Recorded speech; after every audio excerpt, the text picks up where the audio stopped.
What's happening, Ray? They think they got a chance to fix this thing? Yeah, they're working on the right front corner. They're putting some Bear Bond on it, Michael, and also coming around, they're going to put left side tires on. As I told you, Kyle had a set of stickers here to put on this truck. So if they're able to get his downforce right in the front of this thing, hard to tell whether or not Kyle can run back through the field. But left side tires going on this Mikasuki Toyota right now. Kyle will go back to the racetrack, and we'll see what he's got. I think they've kept pit road closed because they're trying to figure out who's leading the race. You know, it looked as if maybe David Starr slowed down, and Johnny Sauter and Brian Scott both passed him. I don't know if they slowed down because they thought they had a tire problem or if they saw the caution before Sauter did. We heard the report that David Starr felt like he had a right front tire going down too, so more than likely he did slow down. That happened just like it happened earlier. On lap 27, boom, tires started blowing. This time they went about 10 further, but you had to believe they couldn't have gone twice as far as they had all day. Take a look at the cautions at Dover. The fewest 4 happened twice. The most back in 2005 was 11, and already today we've had 10 with 14 laps to go. We definitely don't want to tie that record. Yeah, but I'm telling you right now, if I'm a crew chief of any one of those trucks on the racetrack, I've been paying attention. I know that we went 27 laps before tires started popping, and then we went a little bit farther this time. I absolutely would not leave my truck on the racetrack without coming in for tires. I don't care what. If I've got anything in the pit, I'm going to put it on my truck. These tires have got to be worn right to the edge of their life.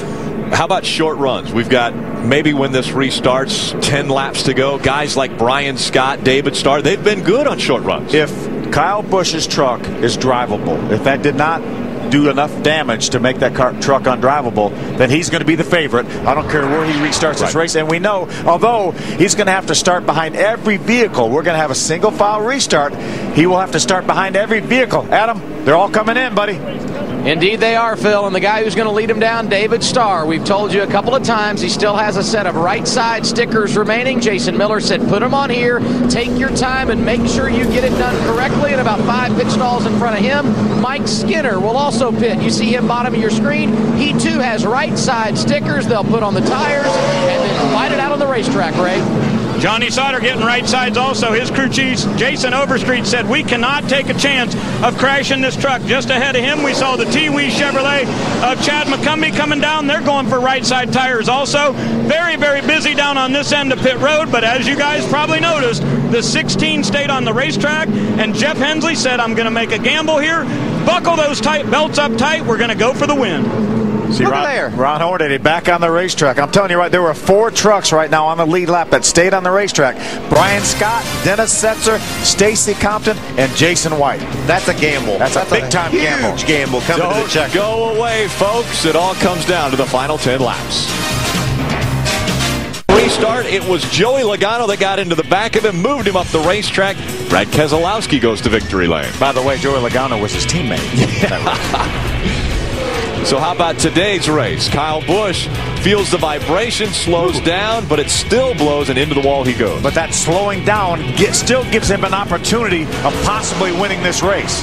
So you're saying I've got a chance? He's got a chance. No double downs in Dover. 9 different winners in 9 Camping World Truck Series races. Remember that Kyle Busch will have to start at the very tail end of the field because he pitted too early with that flat tire. And a single file restart inside of 20 laps. And he's going to be fun to watch. There's some trucks back there with him that have pulled out of the way due to the fact they have issues as well. So he's not exactly last. He's got 6 or 7 trucks behind him. People are... Looks like he's going to start behind the 14 of Rick Crawford. Now, making the gamble out in front. Dennis Setzer, Brian Scott. We'll see if Brian Scott can hold off the field. Green flag in the air. I sure do like Stacy Compton's chances. Whoever came to pit road is going to win this race. Yeah, remember, 4 trucks stayed out. We may not be done with tire issues yet either, Michael. Look at Kyle Busch around the outside. He already is inside the top 10. Excuse me, Taylor Malsom. I'll be to your right. There's Kyle Busch looking to make it 3 wide. Chris Fontaine in the middle. Taylor Malsom in the middle, or on the inside. On the left side of your screen, you see Brian Scott and Dennis Setzer still holding on to that lead. What a great job it would be if Jeff Hensley's strategy is right. Rolling the dice here. Brian Scott has the lead. Dennis Setzer right there in second. A lot of experience behind the wheel of that 8 truck. Jason White right now running third, Michael. That's awesome. I love Jason White's commitment to this sport, and I also love to see him run up front. He knows he can do this job, and he's got a chance right now to prove it. Less than 8 miles remaining in this race. A 200-mile race. Can Brian Scott hold on? How about Jason White with an extremely strong run as he runs in the top 3? Battle for 6th right there. Matt Crafton takes over the 6th spot. Here comes Chad McCumbee. Remember, Stacy Compton, one of the trucks that stayed on the racetrack. Chad McCumbee on that Tiwi.com.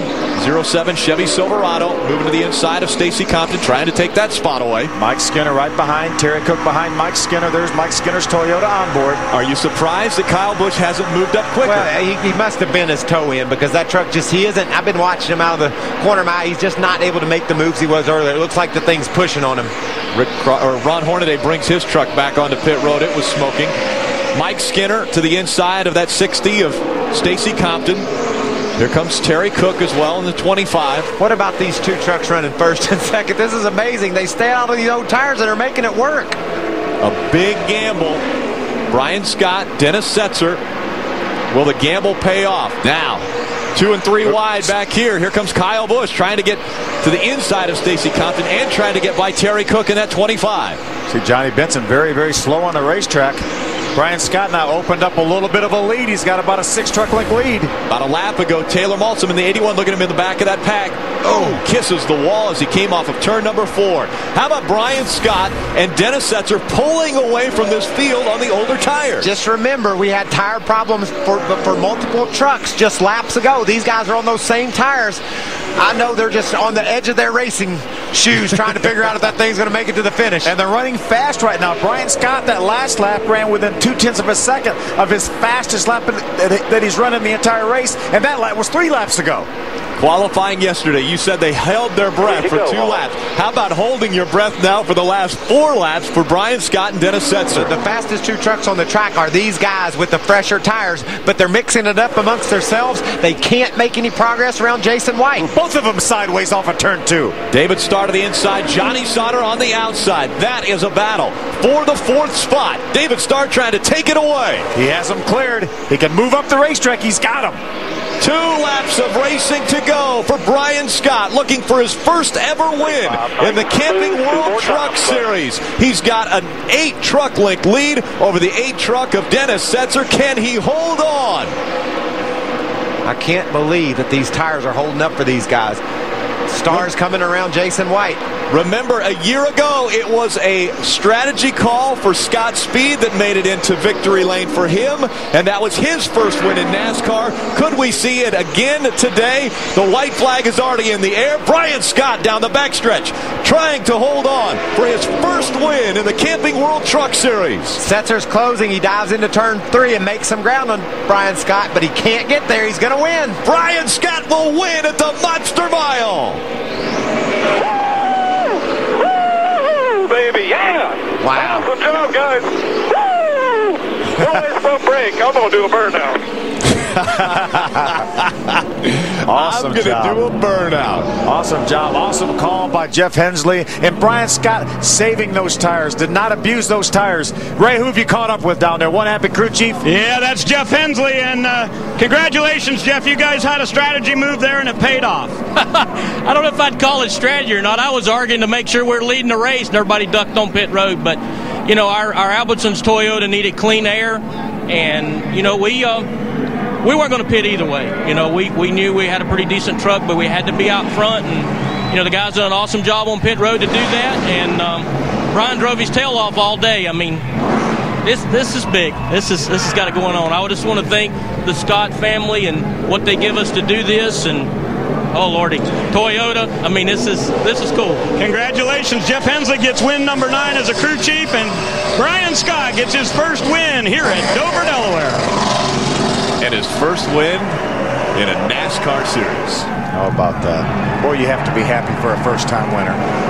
It's the 2nd time in a row we have had a first-time winner at Dover International Speedway. Again, it was Scott Speed a year ago. This year, the big Miles, the Monster Trophy, will go to Brian Scott as he makes his way into victory lane. Crew celebration, letting him know, great job, driver. And right back at you to the crew. He'll be in victory lane. We'll hear from him when we come back to Dover.